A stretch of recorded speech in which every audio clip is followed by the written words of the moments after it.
প্রিয় বন্ধুরা, আজকে তোমাদের বলবো একটি অনুগল্প ব্যতিক্রম। কলমে এবং কণ্ঠে আমি সরোজকান্তি রায়। কমল রায় অভয় পরিবারের ছেলে। বিটেক পড়তে পড়তে বাবা মারা যাওয়ায় অভাব অনটনে শিক্ষা ছেড়ে স্কুলের সঙ্গে যুক্ত হয়। কমলবাবু প্রত্যন্ত গ্রামের ছেলে, ফলে গ্রামের শিক্ষা যে সম্পূর্ণরূপে বিদ্যালয়ের উপর নির্ভরশীল সেটা তিনি জানেন, আর সেটা বুঝেই গ্রামের ডেভেলপমেন্টের জন্য অন্য কোনো চাকরিতে না গিয়ে তিনি স্কুলে যুক্ত হয়েছেন। সকালবেলা মাকে বাজার ঘাট সব গুছিয়ে দিয়ে তিনি তার মোটরসাইকেলটি নিয়ে বেরিয়ে পড়েন স্কুলের উদ্দেশ্যে। দীর্ঘ 17 কিলোমিটার পথ অতিক্রম করার পর তারপর তিনি তার স্কুলে পৌঁছান। স্কুলে ঢুকলে তখন আর বাড়ির কথা তার মনে থাকে না। তিনি মনোযোগ সহকারে 4:30 পর্যন্ত শিক্ষার্থীদের ক্লাস সম্পূর্ণ করেন এবং সম্পূর্ণ করার পর তারপর তাদের আরও কিছু ডেভেলপমেন্টের জন্য বিশেষ ক্লাস নেন।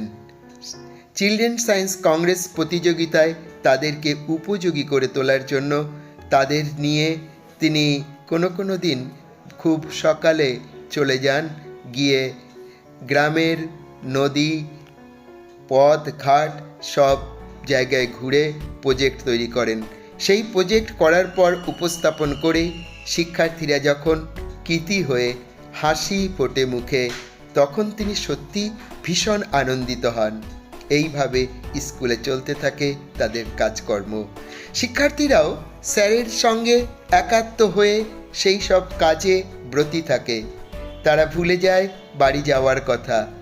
তারা সারাক্ষণ এই সকল বিষয় নিয়ে মেতে থাকতে চায়। একদিন স্কুলে এরকম একটা প্রজেক্ট চলাকালীন একটা ঘটনা ঘটেছিল, সেটা না বললে নয়। কমলবাবু প্রজেক্ট বুঝাতে বুঝাতে তন্ময় হয়ে আছেন, কখন যে রাত 8টা বেজে গেছে তার খেয়াল নেই। ইতিমধ্যে বাড়ির থেকে অভিভাবকরা তাদের কচিকাচাদের খুঁজতে স্কুলের সামনে ভিড় করেছে। স্কুলের সামনে ভিড় করে তারা 6টা থেকে সেই 8টা পর্যন্ত নিশ্চুপভাবে দাঁড়িয়ে আছে, কেউ কোনো কথা বলেননি। কমলবাবু যখন বিষয়টি জানতে পারে ভীষণভাবে দুঃখ প্রকাশ করেন, কিন্তু অভিভাবকরা তার দুঃখ মোচন করে বলেন যে আপনি তো ব্যতিক্রমী। এরপর কমলবাবু হাসতে হাসতে মোটরসাইকেলে উঠে পড়েন এবং দীর্ঘ পথ ধরে চলতে চলতে ভাবেন শিক্ষকদের একটু ব্যতিক্রমী হতে হয়, তারা যে সমাজ গড়ার কারিগর। নমস্কার, আজকে এই পর্যন্ত। আবার দেখা হবে এমনই ভিডিও নিয়ে পরবর্তী পর্যায়ে।